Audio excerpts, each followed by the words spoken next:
All right. So here's the truth. So after 40 and 45, your body starts to lose muscle. It's a fact, even if you work out.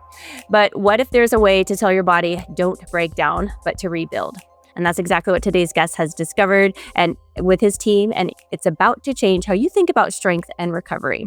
So welcome to the Life Lounge podcast. This is your front row seat to everything happening inside Life Network. I'm your host, Karie Johnson. And each week we bring you top voices, transformational brands, and insider updates you don't want to miss. This is where self-transformation meets community. Because when we grow together, we go farther. So Dr. Andy Franklyn-Miller is a physician, PhD, and performance scientist with over 2 decades of experience, from serving as a Royal Navy doctor to working with elite Olympians to leading clinical research at one of Europe's top sports medicine clinics. Now, as the Chief Medical and Innovation Officer at Nuritas, he's helping bring AI-discovered peptides like PeptiStrong to the world, including powering performance peptides at Designs for Health. His work bridges science and everyday application, helping people recover faster, age stronger, and live with more vitality. Welcome, Dr. Andy. Karie, what an introduction. It's very kind of you. It's an absolute pleasure to be here and talking peptides, longevity, muscle, everything we can cover. Yes. Oh, I'm so excited to learn from you because it is a hot topic. Obviously, peptides, are on the tip of everybody's tongue lately. And there's, some myths surrounding it. And, I'm very curious to dive into, your background specifically is very interesting, from the Navy to Olympians and AI-driven peptide discovery. Is there a common thread with all of those? It's interesting. Someone asked me the other day why I became a physician. And actually, I started life as a sweep coach. And I kind of fell into it. I was very lucky to coach 2 young guys who then subsequently rowed for Team GB. And I sort of followed them on their path. I actually became a physician because I wanted to make my crews go faster and look for that performance edge, and did that, and subsequently became team doctor for Olympic rowing, for the Athens and Beijing Games, and then into men's and women's hockey, and professional sport. The quest really has always been performance. So it's always been about, can we do everyday things better, but then can we find an edge to allow winning, be that either recovery in our day jobs, or performance or cognition or focus. And I think there's a lot of buzz in and around longevity about biohacking, about things that might make a difference. And it's no different in sport. In professional cycling, there was a big movement about a concept called marginal gains, where if we made lots of 1% changes in our body, in our environment, about sleep, about nutrition, that we could aggregate those marginal gains, so that those 1% made something bigger than the sum of their parts. But it's easy to overlook science. So when we look at the meta-analysis data, what we see in terms of longevity is that muscle comes out number 1. And we can make up to 20% changes in all-cause mortality by increases in muscle strength and muscle power. And that's huge. That's bigger than any single drug. If you look at the pharmaceutical support for cardiovascular disease, a beta blocker, a ACE inhibitor, a diuretic might make a 1% shift. And you need 3 or 4 drugs in order to do that over a lifetime, along with all the side effects. I was going to say side effects too. It increased muscle strength and muscle power.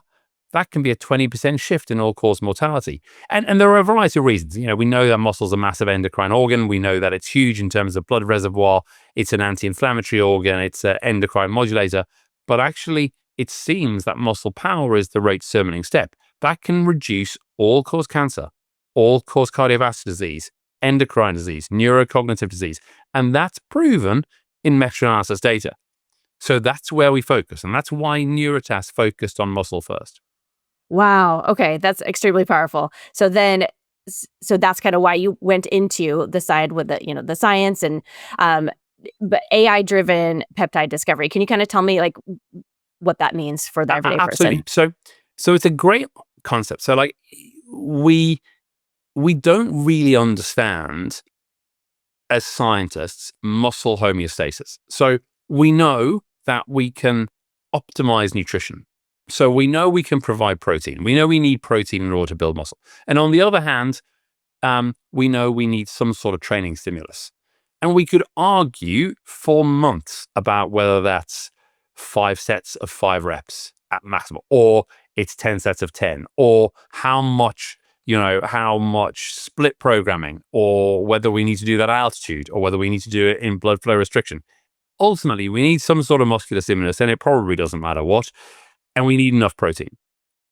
What we don't really understand is which pathways work in which way. And that's where AI became so important. So what we were able to do is, using our platform, which Dr. Nora Caldia developed over 10 years. She's a mathematician, PhD, who understood that actually we need to take emotion out of the decision making. Because if I'm a researcher who's looked at 100 papers in creatine, I bring a bias with me. I believe creatine is the supplement above all others. So what we wanted to do was look at muscle pathways in the round. We wanted to look at anabolic pathways. So mTOR. Could we take peptides that would upregulate mTOR? Could we look at peptides that would prevent muscle breakdown? And there are 2 gene expressions, estrogen-1 and MERF1, that trigger muscle breakdown. They're very well expressed if we're bedbound. So if we're in hospital after an illness or an injury, these genes allow us to break down muscle, in part as fuel, because muscle, clearly you can break down muscle as amino acids. But we also wanted to look at the soreness, the reasons why muscle recovers. And so we wanted to look at peptides that inhibit inflammation. But also we wanted to find peptides that could look at ATP production at the mitochondria in order to create increased muscle power. Now, if we took one of those and we started to look at peptides that might or might not do it, we could be 10 years in the making chasing one peptide that looks at mTOR. And that's where AI comes in. What we were able to do is look at millions of combinations of peptides in all of those pathways. And in our world, we wanted that to be from a plant-based source. So our data, Karie, over 10 years has been on plants as the source for those little chains of amino acids. Now, they don't float around in the plant as normal. We need to do something to them to get them out. But again, we wanted to find the best concentration of these peptides in a plant that we could use that was safe. And why plants? Why plants? Because of the regulatory landscape. We didn't want this to be a synthetic peptide, because that will be pharma. And actually, if it's a synthetic peptide, we've only got one. In PeptiStrong, there are over 100 active peptides working in those 4 pathways to give very specific benefits. And the beauty of peptides, as many of the listeners will know, these are proteins. So they're signaling molecules, but they're broken down. So it's not like a drug which will linger around your system for many days. This is something that you ingest, can work, and then goes away. So it's not something like a small molecule which can have potential negative harm. It's something which will give its signal and then is broken down as amino acids like everything else. Okay, so no negative side effects then, obviously? No, well, when we start with this, we go through a process of creating the ingredients and finding actually how we find it in which optimum plant. And we've got over 9 million peptides characterized and thousands of different plant material sources. As it turned out, the best combination of all of these peptides came from fava bean. It might have come from rice or rice protein or other sorts of protein, but actually what we found is the biological activity was best across from the fava bean. What we then do is a dose response study or a toxicity study. So we'll run a human trial straight away with a much higher dose, and we actually use 20 grams of the ingredient to make sure there were no side effects. And thankfully they worked. And there shouldn't be, because of the way these work. We know the body digests peptides. They're broken down. They're ingested into bloodstream. They do what they do, and then they're broken down. Mm-hmm. So then, okay, so somebody does their protein. They do their they're working out, and then if they are using this supplement, that's going to help with their recovery, essentially, right? Yeah, it does. It works in these 4 categories, and we've done 3 human clinical trials. The first human clinical was really designed around preservation of muscle. So what we did was we took 30 subjects, we immobilized their legs. So we put them in plaster of Paris, so into a cast, for a week. and it was done in the Netherlands. So That's there are rough. many countries that would struggle. And what we did was we did an MRI. We demonstrated the reduction in size of the muscle. We saw elevated creatine kinase, so we saw muscle damage being induced. And then half the group we gave PeptiStrong, and half the group we gave milk protein. We then took the cast off and allowed them to self-mobilize for 2 weeks. So we didn't train them. We just gave them the two options: 1, milk protein, or 2, PeptiStrong. What we saw when we measured the strength at the end of that 2 weeks is the PeptiStrong group had recovered greater leg press strength than baseline. The milk protein group recovered about 68% of their baseline strength. So this was with no strength training. So the recovery element was significant. And we wanted to look a bit deeper into that. So we took muscle biopsies and we looked at something called FSR, or the fractional synthesis rate. So how much protein synthesis was going on in the leg muscle in these subjects. And we found in the PeptiStrong group, the fractional synthesis rate was 4 times greater. So PeptiStrong was upregulating mTOR 4 times greater than milk protein. Oh my gosh. And remember, that was without any training strength stimulus. training. It was just walking around. Now, there are some caveats. They were 18 to 30-year-old men. Frustratingly, there were no women in that group. They weren't particularly well-trained subjects, so the baseline wasn't particularly high, but it was still pretty impressive. Yeah, incredibly impressive. And that was the first clinical trial, correct? That was the first clinical trial. Okay. The second clinical trial I actually ran before I joined Nuritas. And actually, funnily enough, it's what convinced me to join. So we took trained athletes, 30 to 45, and what we designed was a muscle damaging test. So many of your listeners might be familiar with a leg extension machine. There's a testing version of that machine called a Cybex dynamometer or an isokinetic dynamometer. What it allows us to do is create consistent force. So what we can do is induce muscle damage by making constant resistance against leg extension, leg flexion, and then isometric holding. And so you can do that as a repeated measures, and you cause significant damage to the muscle. They can't lift the leg anymore. It was a pretty good test, and I designed this test to fail because I was a little skeptical of this fava bean ingredient being able to do sort of miraculous power. So half the group had a placebo capsule, so it just had in silico sort of sand in the capsule, and half the group had PeptiStrong. We induced damage, and then we tested leg strength at day 2 and day 3. What we saw was amazing. So in terms of muscular energy, what we looked at was a test where we first of all did a maximal test, and then we asked them to keep going, how much force they could produce in leg extension repeatedly. What we saw was significant differences. Again, in the maximal strength, PeptiStrong induced greater than baseline maximal strength. So in that one-off strength test, there was about 138% difference between the two groups. That's incredible.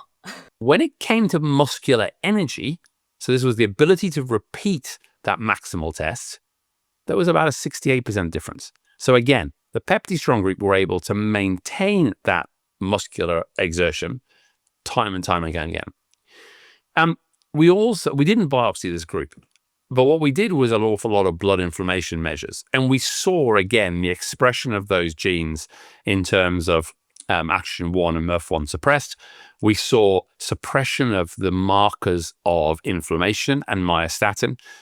And so it was consistent with the first clinical trial, but here it was much more in the recovery. So you were able to recover above baseline much faster, and you were also able to improve that muscular energy, that force potentiation, significantly. And it blew me away. And often people say, listen, if this is an oral ingredient and it works, WADA will ban it. Now, that doesn't happen with creatine. Clearly, we know there's some good evidence between creatine. Of course. But I was skeptical. It was, how does this work in terms of the mechanism? And I think the muscular energy is very clearly ATP. We know from a cellular perspective, we increase ATP production. We can increase that force potentiation and muscle.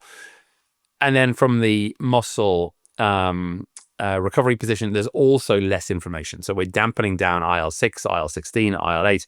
We're not causing as much of a over response to that initial muscle injury. Wow. Incredible. Did you include women on the last one, on the second one? The second trial we didn't, and that was my own fault. It was coming out of COVID.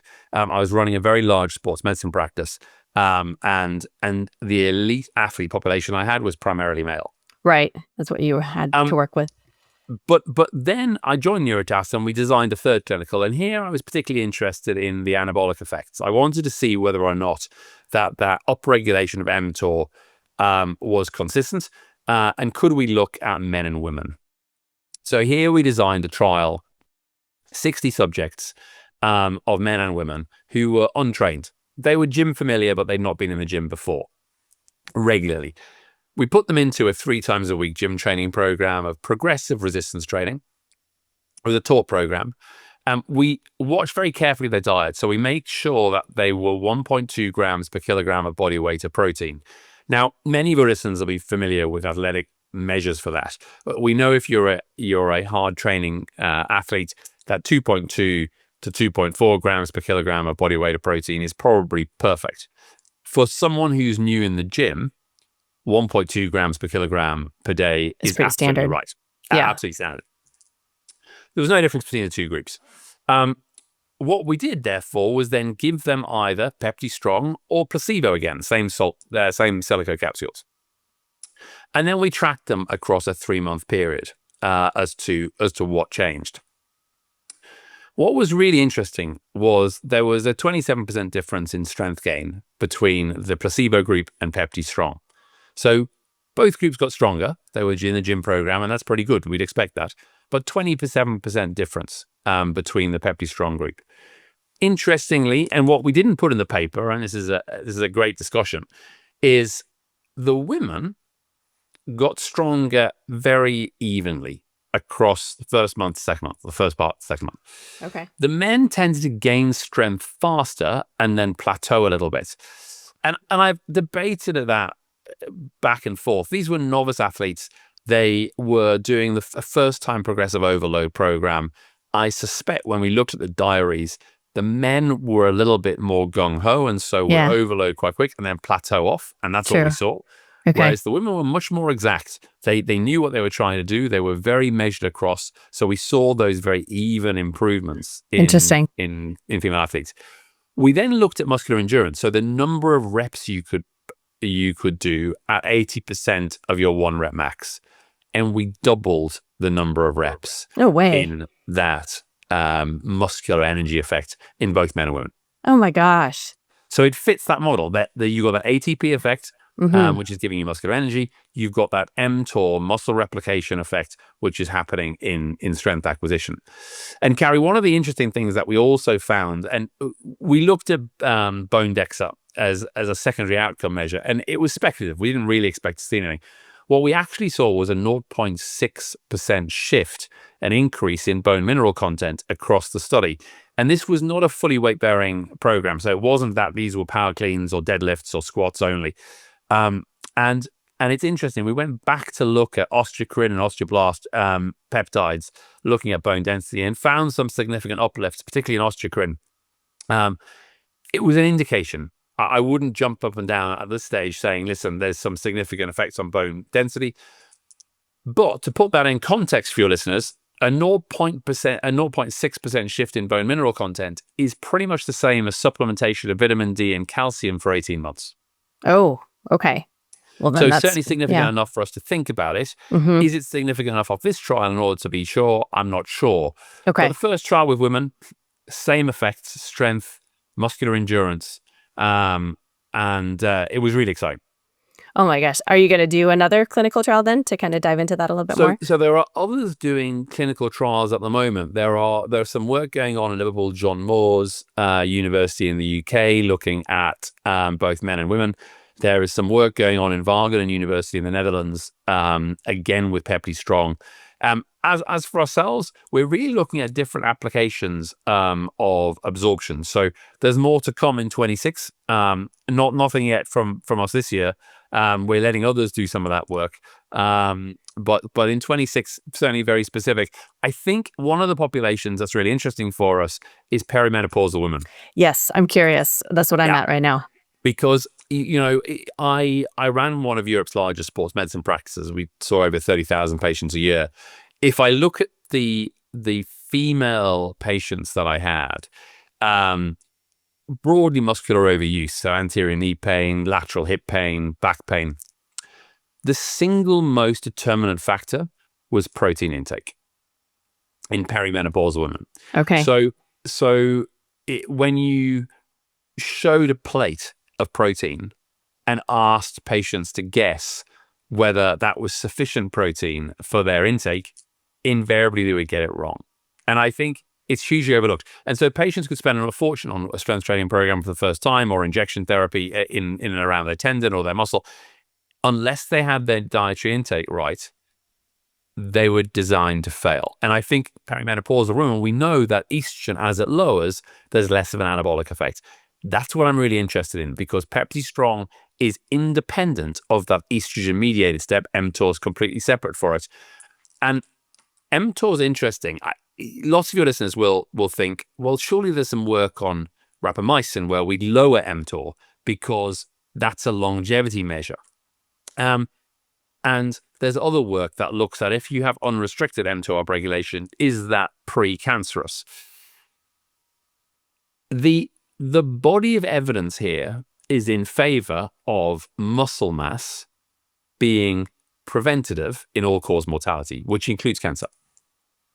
So more literature has supported muscle mass than isolating mTOR lowering as a longevity measure in isolation. And I think that's the challenge. So the evidence for rapamycin lowering mTOR and therefore having, poorly defined longevity measures is fine. And there's some good evidence there.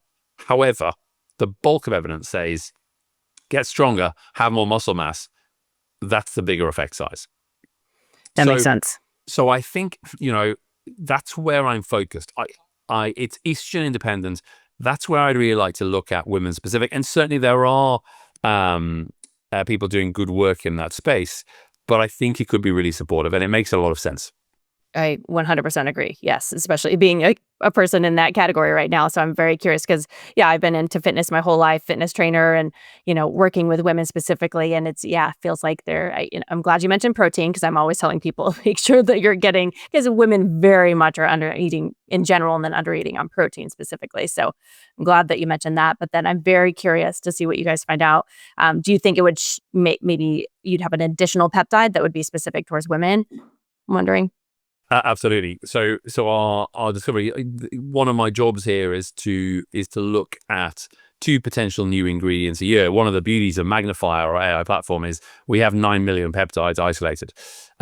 In many respects, the challenge is where to look next. Is that cholesterol management? Is it bone density? Is it energy per se? As we know that caffeine's a stimulant rather than really an energy source. Can we find something there that's more fuel? But estrogen-dependent steps are fascinating. And we spend a lot of time looking at how the gut and estrogen receptors in the gut affects absorption, affects bloating, affects nutrient absorption, in particular amino acids. We might be focused on having 1.2 grams per kilogram of protein, but if actually only 50% of that is being absorbed because your estrogen-modulated receptors in the small bowel are slow to respond, then there are peptide-mediated steps there that we can improve. So absolutely, we're looking at how we best take peptides to support that very specific, inevitable step in life in half the population. Exactly, because it is inevitable, but then how can we just not necessarily mitigate that, but just, still get the most out of our workouts that we're doing and, that, like you said, absorb the protein that we're actually in taking. So absolutely. The first win is to train. So the first win is to let's get some resistance training in there. Second win is let's add a bit more protein. via whichever method that you do. And I know I'm constantly arguing with nutritionists who, whole food is best. Let's take real protein over supplement protein. I really don't care. However you take the protein, it really doesn't make any difference to me. Just make sure it's there. But you're absolutely right. What we don't know, and what not enough work has been done, is why in the perimenopause protein absorption is not so good, and how do we improve that? And that could be even better, because particularly then as we age further, and we're postmenopausal, one of the biggest challenges is meal size. As we age further, we don't want to eat an enormous plate of protein. And so if I can get a peptide to increase the absorption rate of amino acids in that population without by upregulating that previously estrogen dependent step, that's a real win. So certainly our female specific research is an area we're hugely focused on, because it's been ignored by so many people for so long. Yes, it has. And thankfully, it feels like there is a tide shifting towards the direction of focusing women, but then, perimenopausal, postmenopausal. Yeah. So thank you for doing that work, because I'm really excited to try all of those things myself. So for just PeptiStrong in general, though, is there somebody who shouldn't take it? Age? What do you recommend? No, so the clinically tested dose is 2.4 grams a day. And lots of questions came, as Designs for Health were building out their product range, is this something that you have to take same time as workout? Is it something that you can take as divided doses across the day? Is it something at night? Do I need to take it with other things? The work that we've done in terms of absorption, so we're talking off camera beforehand, many people are familiar with peptides. The most common peptide that most people are familiar with is a GLP-1 agonist, so Ozempic, because it's the one that's hit the headlines. Before that, insulin. So they've been used in pharma for a very long period of time. Those peptides are heavily modified, because the body's natural GLP-1 that's produced in the gut lasts for 5 minutes. That's it. So Novo Nordisk's version, the Ozempic, lasts for days, if not weeks, in terms of that duration. And that's because that peptide is heavily modified. Because we work with plants, and we want those same compounds, exactly the same run of amino acids, to come from a plant, we can't modify that. We don't want to modify it, because we want it to work and then be gone. We need to show that it's absorbed and it's visible in the blood, and it therefore can work. And we do that using an awful lot of mathematical modeling, but actually an awful lot of lab tests, where we take the peptide and the ingredient and we demonstrate it through a model that's FDA approved called InfogEst2, and we show it absorbs. That's important, because we learn a lot about timing. So if you take PeptiStrong on an empty stomach, it's absorbed really nicely. If you take PeptiStrong with your 2 steaks worth of protein, it's still absorbed, but it's an awful lot more slower. So ideally, take it on an empty stomach. It doesn't matter whether it's the morning of training, the evening of training. It's designed to be taken every day, independent of training. The peptides are absorbed and will work, and that effective action will work through the day anyway. So it's not something that you need to be absolutely optimal timing. There are some people who are particularly large, professional sportsmen, who are taking a double dose. We've dosed up to 20 grams with no ill effects. So we haven't done dose responses in terms of people size. The clinical trials I worked off 2.4. I know there are professional teams using a double dose in particularly large NFL players, which makes a lot of sense. But empty stomach timing, we've shown no adverse interactions. So we've got a paper that's about to be published. It's a very biology paper. It's pretty heavy reading. But what we've done is look at the synergy effects of PeptiStrong with leucine, with creatine, with HMB.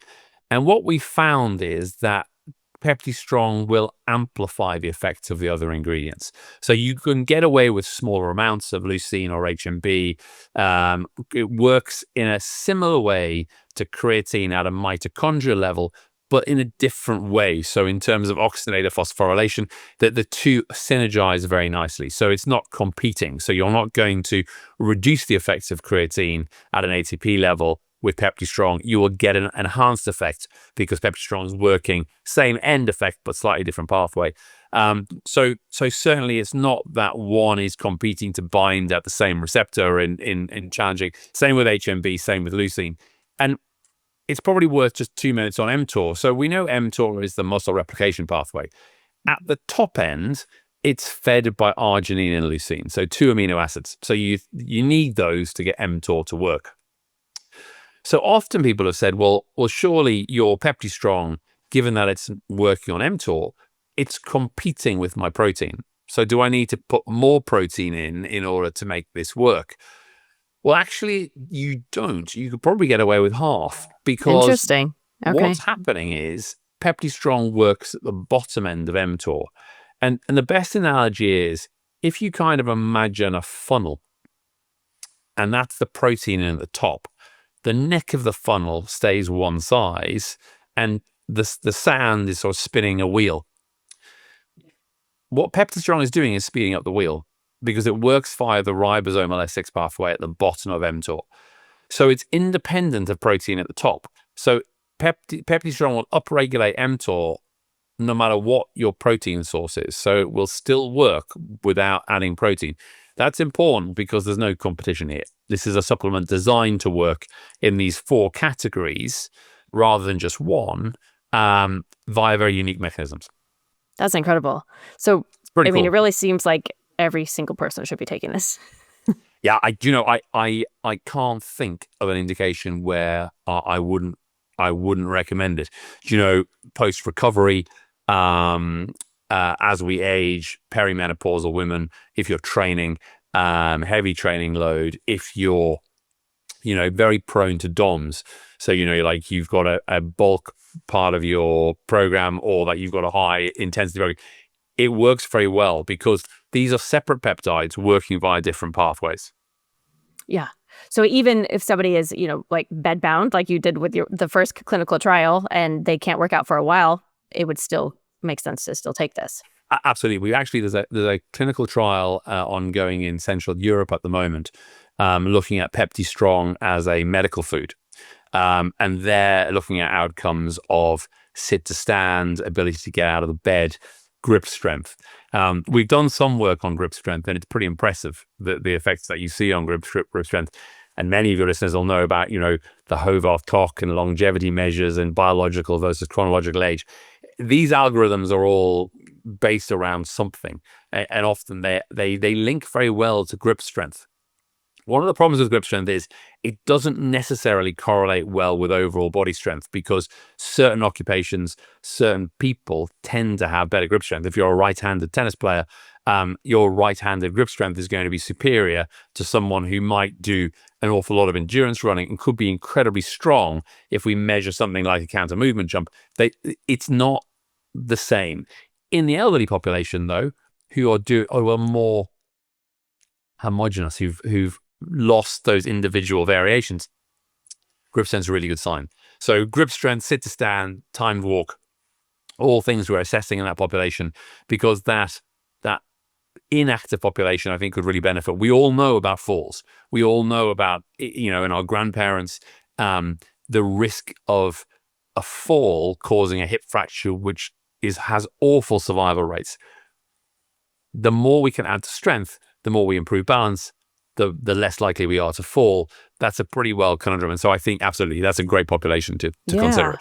Yeah, even if like 75, 80, 85, it makes sense to still take that. Yeah, because that's what my parents were right in that age spot. And I've definitely noticed, weaker, less grip strength for sure, balance, all of that. So, and it's absolutely. And I think, our first clinical trial, it's important then to differentiate from the others because the last clinical trial, we had training stimulus. We were giving them weight training. The first clinical trial across those 2 weeks, we just let them walk around as normal. We purposely prevented them from doing training. So this is a peptide effect without a training stimulus. Now, don't get me wrong. We've done a lot of lab work to make sure this isn't an unregulated mTOR upregulation. So it's not that you have one dose of PeptiStrong and your mTOR anabolic It's through the response is huge. I mean, this is not some form of anabolic steroid. It needs regular dosing in order to work, and certainly that in those older populations, there's probably a logic in thinking about, purely because of the polypharmacy and the number of things that and the struggle to keep that all going. It's probably reasonable to think about a month on, month off to maintain those benefits that you would see. We've certainly seen no receptor fatigue, so none of our studies have demonstrated, certainly in lab, that we've seen binding fatigue or any sort of long-term weakening of effect. But logic would say in a 60, 70, 80-year-old who's less active, maintaining nutrition is important, protein intake is important. Being able to not have a bunch of pills and supplements you're taking every day is probably a good thing. And that's really my medical hat rather than my peptide hat. For sure. It'd be perfectly reasonable to cycle in those. And it may be that, we know that some people struggle with large capsules. It may be that you might be cycling omega-3s in 1 month and then PeptiStrong in another month. And there's certainly others that you could add in terms of magnesium and calcium in a third. So you could have quite a nice personalized program there. Because as we know, as you age, the absorptions change. There's a whole heap of varieties. And, design styles have been very good at actually looking at that gut picture in order to be able to take their range and personalize across that. So I think there is some individual practitioner scope here to go a little bit above the dose if need be, but also to look at measured dosing in terms of a month-by-month personalization. Agreed. Yeah, no, that's such great advice. Yeah, because I'm watching it firsthand with my parents and the amount of pills that they have to take. And they are struggling to take all the pills too. So the cycling would be a good approach with that too. And I think you can feel it, Karie. I think it's often, these things, one of the, and I won't name them, but there's a brand in Europe who have marketed PeptiStrong in a blend as a energy product. Okay. And their growth has been phenomenal. And it's because you can feel it. And I think that's really impressive. So if you can feel it's different, you can feel you can run up the stairs, you can feel you can carry the shopping in from the driveway. That's really cool. And I think that's what's nice in that aging population about cycling supplements. So true. You're more likely to be able to feel them. We've done work with Grip Strength. We're doing some work. We've actually just done work with an elite team in Europe where we've looked at PeptiStrong's effect on counter movement jump. Now, I'm not suggesting that our 70, 80-year-old grandparents are doing counter movement jumps to look for that performance benefit, but we see an immediate effect. And that's important. Then you want to be able to feel the benefit. Right. And like you said, that they will be able to feel that because they do struggle to, like you said, just carry the groceries from the car and things like that. So that would be very encouraging for that population. So that's exciting. Yeah, absolutely. It's good to feel. And actually, if you don't cycle these, it's often you lose the feel of that effect. And I think it's important. Very true. Can you bust the myth of injectables versus oral peptides and, the difference between the two? And people are like, oh, it doesn't work as much. So on the one hand, this is about specificity of effect. So if we take a single peptide and, people will be familiar with BPC, with ipamorelin. Ipamorelin is a growth hormone releasing hormone precursor. So it has a very clearly defined mechanism of action. And it is a drug. So it's well defined. It's got a very defined half-life, but it is what it is. Nothing wrong with it. It's got some phenomenal results. Ipamorelin probably has more research than many of the others. With BPC, it's a little bit more vague in terms of the mechanism of action, and anything which sort of works in 20 different pathways and it's the same compound, I think you have to be a little bit suspicious about in terms of the actual effect. But they're effective. They work. But you have to inject them. Over time, doses varied, and you also need to have other stimulus. Our focus has very much been on almost the minimal effective clinical dose. So what can we get of natural peptides that makes it into the blood, has a directly measurable clinical effect with a human clinical trial, because a lot of the injectable peptides don't have those human clinical trials. And we wanted to have more than one. So we wanted to be able to work in different pathways.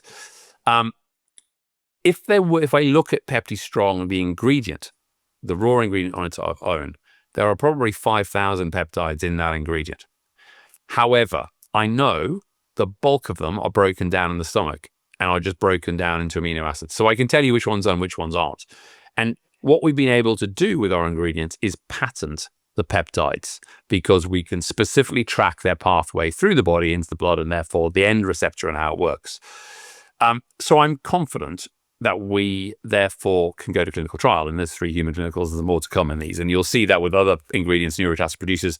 We've always got clinical trials. We'll not take an ingredient to launch, or we'll not work with our partners, such as designs with ingredients without. So they're different. They're not as concentrated. We have different peptides working in different pathways. And let me just for one moment talk about peptides and similarity. What we're able to use to our advantage is there is a degree of homology. So what I mean by that is if we have a 18 amino acid long peptide, we can probably change 2 of the amino acids in that pathway and still have a similar effect on a receptor in that mTOR pathway. And our patents take advantage of that. So we're protected against up to 80% homology of our peptides because we've demonstrated that. What that means is even though peptide A, let's say, is working on mTOR, you also have peptide B, C, D, E, which are similar out of the same family part of that thioamine, which are also upregulating mTOR. They're then broken down and they're gone. That's good. You want that because it's still a nutrition source, but we're able to be absolutely sure and specific of the effect.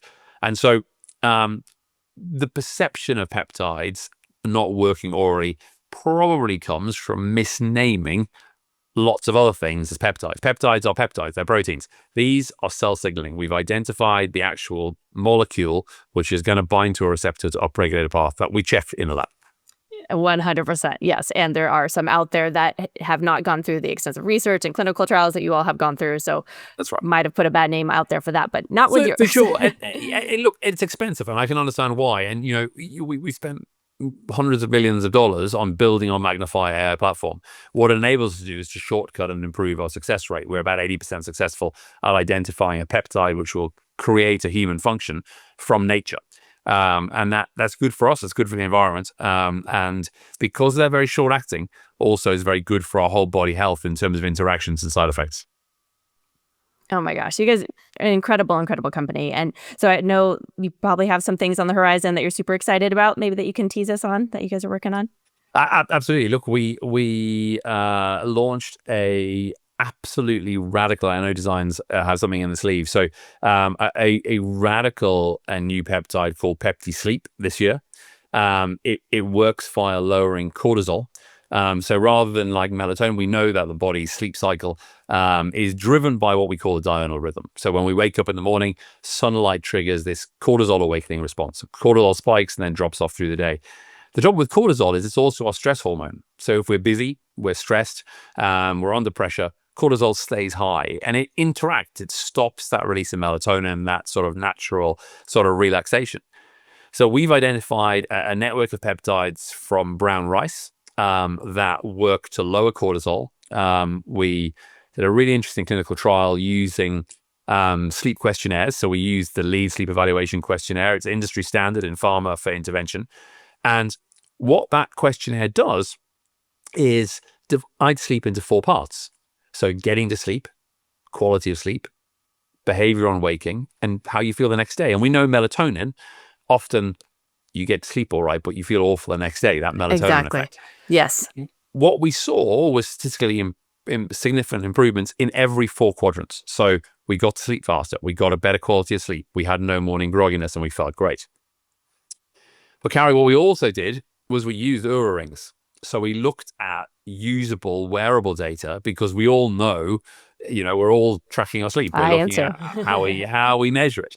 And that was the most exciting. So we saw significant improvements in deep sleep, significant improvements in REM sleep, and about a 30% shift in heart rate variability. And I'm sure your listeners don't need a lesson in heart rate variability, but essentially the more heart rate variability we have, the beat to beat variation, the more relaxed we are.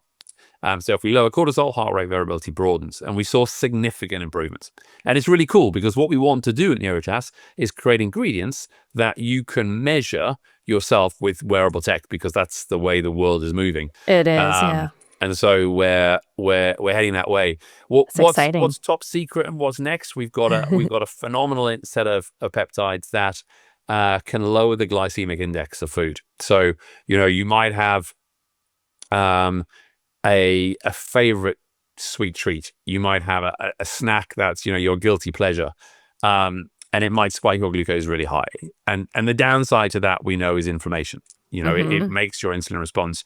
You often overshoot. You have that. You feel great for a little while, and then you've got low glucose because your body's insulin's pumping out to drop that glucose, and you've had a big inflammatory event. And we know that probably leads to cardiovascular disease and a whole heap of other things.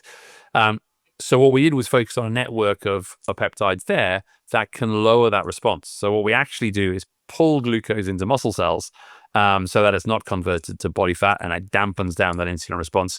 So that's coming soon next year. That's exciting. We just finished the first clinical, second clinical about to go. Oh my gosh. What's that one going to be called? Pepti Control. Pepti Control. Smart. Good. I love all the names for it. That's incredible. So, I mean, in a way, like apple cider vinegar that you can take, before to kind of lower the glucose, but this is probably, way more effective. Yeah, absolutely. And look, there's a limit. You don't want to you don't want to flatline your glucose, because there's a reason why. And also, people are different. We know that. If you wear a continuous glucose monitor or a Dexcom for a while, some people, you could eat the same meal. It could be pasta, or it could be white rice, or it could be bread. People respond differently. The way your body responds. It's really about digestive health. It's about how fast you break down carbohydrate. Everyone's different. So it's really about being able to target the things that really spike and be able to alter that over time. It's really exciting to be able to look at. And one of the ways we do this is we look at all the sort of non-communicable diseases and where are areas whereby we can start to make an impact without being a drug. And so far so good. If I look at the horizon, we've got cholesterol management, we've got gut mediated female specific effects, we've got appetite management, where there's a whole world that can be controlled by peptides. I think that's what we'll see. In emergent interventions over the next 4 or 5 years, I think peptides will really lead the way. I think so too. And the way that you all are doing it versus the synthetic with the side effects and things like that. So I'm excited. I'm excited to see what's coming. And is PeptiSleep already available, or is that coming pretty soon? PeptiSleep's already available. Yeah. So launched earlier this year. I'm pretty sure designs have, if it's not already launched, it's about to launch. So it's a really exciting product. And actually, one of the lines we used was it just works. It works from dose 1. You feel the effect straight away. It's really, now, there will be people whose cortisol is really low, and listen, in Zen-like one with Monks the world, probably won't work in those people. But actually, for most of us who daily have variations in stress, it's a perfect combination. The everyday person, for sure. Yes, I could testify to that tired but wired feeling where I'm like, absolutely, I'm tired. I cannot fall asleep. So I will definitely have to try that one as well. Oh, wow. Dr. Andy, you are just a wealth of information and knowledge, and I'm just grateful for the work that you put out into the world constantly. So is there, any last, words of wisdom or truth or anything that you would like to share with anybody that we weren't able to hit? Do you know what? I think the advice is go give one of them a go. See how it feels. It's actually feeling the difference, particularly in energy and particularly in that ability to go again and do more, I think is really powerful. And don't be frightened to experiment. Cycle. Don't feel you've got to commit to buying a supplement every month and continue on with that. Play around with it. And be guided by your prescriber, by your healthcare professionals or your fitness professionals in terms of how it fits with your programming. In a particularly heavy month, it really helps. In a particularly light month, if you're on a holiday, probably don't need it. Be more flexible. Very true. That's good advice, because I love that, there's so many things out there that they're like, you have to take this every single day for the rest of your life. And, this definitely will help that. But it's, we change every single day, and women specifically 100%. With their cycles too. And, like you said, holidays and all those type of things. So oh, good. Well, we will make sure, to link every single thing below for Designs for Health and PeptiStrong and all of the new things coming. But Dr. Andy, thank you so much. And just remind people anything that you would like to follow you along with what you're doing. Look, I think follow Nuritas.com for early release information. Our LinkedIn and my LinkedIn, you'll get very clear early indications of the areas we're looking at, and watch this space. We've got some great stuff coming in 26. You do. Super exciting. Oh, wow. Thank you, Dr. Andy. You are incredible, bringing the science and just sold what we need to do to get stronger together and for every single person out there. So thank you for your brilliance, humility, and to our listeners, if you are tired of, dragging or feeling too sore, make sure to try PeptiStrong, or, just to pass this off to a friend who might need it as well. Make sure to share this episode with somebody. And thank you again, Dr. Andy, for showing up. Appreciate you. Absolute pleasure. Anytime. Okay. Thank you all.